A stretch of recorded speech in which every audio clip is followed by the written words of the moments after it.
ठेकेदारी के लिए प्रश्न आपके, जवाब मेरे। बहुत से ठेकेदार बंधु अथवा नए जो ठेकेदार बनना चाहते हैं उनके काफ़ी प्रश्न आते हैं। उन प्रश्नों का मैंने चुनाव किया तो मैक्सिमम जो प्रश्न थे वो मैं इस वीडियो में ले पाया हूं। आप उनको ध्यान से सुनिए।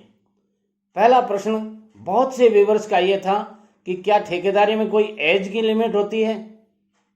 सज्जनों, एज लिमिट वही है जो एक भारत का नागरिक हो और उसकी एज वोटर आईडी में कितनी होती है, यानी 21 वर्ष। यदि आप 21 वर्ष के नवयुग हैं, 21 वर्ष पूरे कर लिए हैं आपने, तो आप ठेकेदारी का काम कर सकते हैं, रजिस्ट्रेशन करवा सकते हैं। और भविष्य में 21 साल के ऊपर कोई लिमिट नहीं है, आप जीवन पर्यंत ये वर्क कर सकते हैं। ये टीम वर्क है। आप अपनी पार्टनरशिप डीड बढ़ा लीजिए। सपोज कीजिए एक आदमी 70 साल के हैं, वो बूढ़े हो गए, वो कंपनी में पार्टनर रह सकते हैं। ऐसे बहुत से काम हैं जो उनके अनुभवों का फायदा कंपनी लेती रहती है और जो टीम है, बाकी की टीम है छोटी उम्र की, वो काम करती रहती है। वो कंपनी के डायरेक्टर हो सकते हैं, सीईओ हो सकते हैं। बहुत ऐसे काम हैं जो कंपनी उनके, जितना ठेकेदार जितना पुराना होगा, वैद्य नाड़ी देखने वाला जितना पुराना होगा, वकील जितना पुराना होगा, उसकी कद्र ज्यादा होती है। क्यों होती है? अनुभव होते हैं उनके पास। जितनी ठोकरें खाई थी, एक एक ठोकर का घाव होता है उनके पास में, इसलिए उस घाव से बचाव के लिए वो बहुत से उपाय करते हैं। उन्हीं उपायों का नाम है अनुभव। सज्जनों, दूसरा क्वेश्चन है कि कम से कम कितनी पूंजी चाहिए ठेकेदारी शुरू करने के लिए? सज्जनों, ठेकेदारी एक ऐसा व्यवसाय है जो आप 5 लाख से शुरू करके 5 करोड़ तक उसमें इन्वेस्ट कर सकते हैं। यदि आप छोटे ठेकेदार हैं, शुरुआत करना चाहते हैं, तो ये धंधा 5-7 लाख रुपए में आराम से शुरू किया जा सकता है।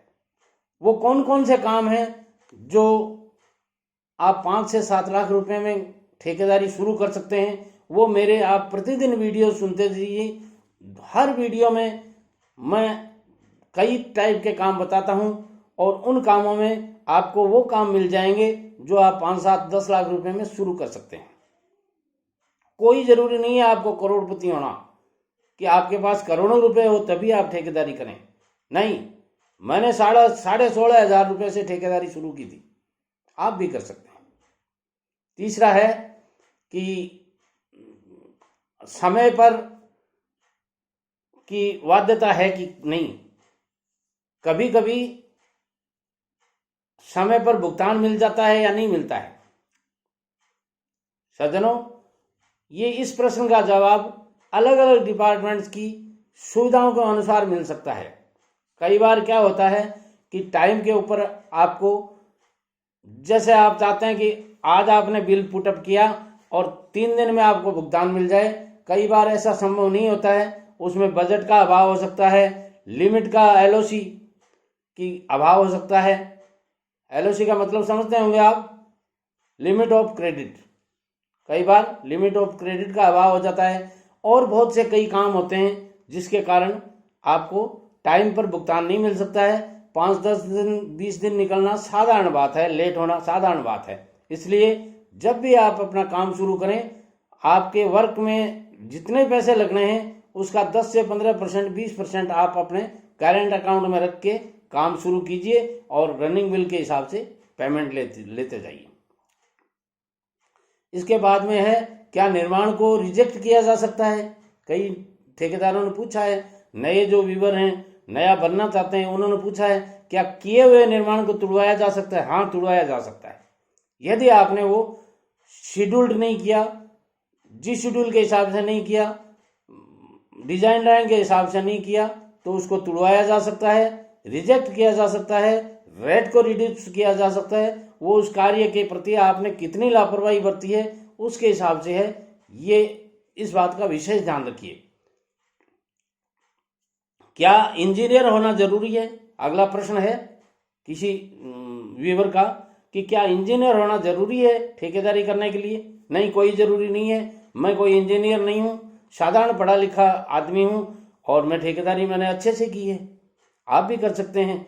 इसके लिए इंजीनियर होने की कोई ज़रूरत नहीं है। हाँ, इंजीनियर हैं तो बेटर है, सोना और सुहागा दोनों चीज़ हैं। यदि आप इंजीनियर नहीं हैं तो आपको वर्क का नॉलेज होना बहुत ज़रूरी है, क्योंकि बिना वर्क के नॉलेज के आप काम नहीं कर पाएंगे। और जिस वर्क को आप करना चाहते हैं, जैसे आप आरसीसी वर्क करना चाहते हैं, तो आपके पास वो आरसीसी वर्क का ही नॉलेज सर्टिफिकेट होगा, तभी आपको आरसीसी वर्क अलाउ किए जाएंगे, नहीं तो नहीं किए जाएंगे। वैसे साधारण जो बिल्डिंग्स हैं, छोटे काम हैं, उनमें साधारण सा अनुभव की ज़रूरत होती है, वो आपको मिल सकते हैं। उससे आप शुरू कीजिए और practice makes a man perfect वाली कहावत चरितार्थ होती है। धीरे धीरे आपको अनुभव होता रहेगा। ज्यों ज्यों आप छोटे से बड़े ठेकेदार बनेंगे तो काम करते जाइए। आप शुरुआत में सीसी रोड के काम ले लीजिए, ड्रेन्स के काम ले लीजिए, ऐसे बहुत से काम हैं जो आप थोड़े से पैसे से शुरुआत कर सकते हैं। लास्ट एक सज्जन का प्रश्न है कि मेरे पिताजी के नाम से रजिस्ट्रेशन है, क्या मैं उसमें शामिल होकर ठेकेदारी कर सकता हूं? जरूर कर सकते हैं। यदि आपके पिताजी मौजूद हैं, उनके पिताजी की फर्म मौजूद है, पिताजी मौजूद हैं नहीं है ये बात भी कोई ज़रूरी नहीं है। यदि वो फर्म अभी भी काम कर रही है, उसका रजिस्ट्रेशन चालू है, उनका ऑफिशियली रजिस्ट्रेशन उनका चालू है, तो आप काम कर सकते हैं। उसमें नए पार्टनर बन के काम कर सकते हैं, कोई दिक्कत नहीं है। और पार्टनर बनने के बाद में आपको भी वही अधिकार मिल जाएगा जो आपके पिताजी को थे, तो आप कर सकते हैं। सज्जनों, मेरी channel SN. Sharma motivational speaker YouTube पे जाइए, सर्च कीजिए, सब्सक्राइब कीजिए। और आपके मन में जो भी क्वेश्चन उठता है आप मुझे कमेंट्स के द्वारा जरूर बताइए। मैं दूसरे दिन उसका हल जरूर भेजने की कोशिश करूंगा। यदि एक दिन 2 दिन नहीं भेज सकता हूं तो अन्यथा मत लीजिए, क्योंकि मुझे और कईयों के भी क्वेश्चन को जवाब देने पड़ते हैं और मैं जवाब देता हूं वो वीडियो के थ्रू। हर वीडियो को लाइक कीजिए, शेयर आप मित्रों में जरूर करें, क्योंकि जो आपके सवाल हैं वो आप जैसे हजारों नहीं लाखों आदमियों के सवाल हैं। सज्जनों, ये इतना बड़ा टीचिंग कोर्स है जिसकी अपार संभावनाएं हैं। मतलब ठेकेदारों को कोई समझाने वाला है ही नहीं। ये तो मेरे संयोग से मेरे दिमाग में आ गई कि क्यों नहीं अपन बुढ़ापे में लोगों को अपने अनुभव शेयर करें और उनको सिखाएं। तो आपका सौभाग्य मानता हूं और मेरा सौभाग्य मानता हूं कि आप मेरे वीडियोस को सुनने के बाद में सुनने के लिए कितने तत्पर रहते हैं। मैं 7 बजे वीडियो डालता हूं और 8 बजे देखता हूं कि कितने व्यू आ गए। मैं भी ताज्जुब करता हूं। आप मुझे बहुत सहयोग दे रहे हैं, मैं मानता हूं। Thanks for kind cooperation. नमस्कार।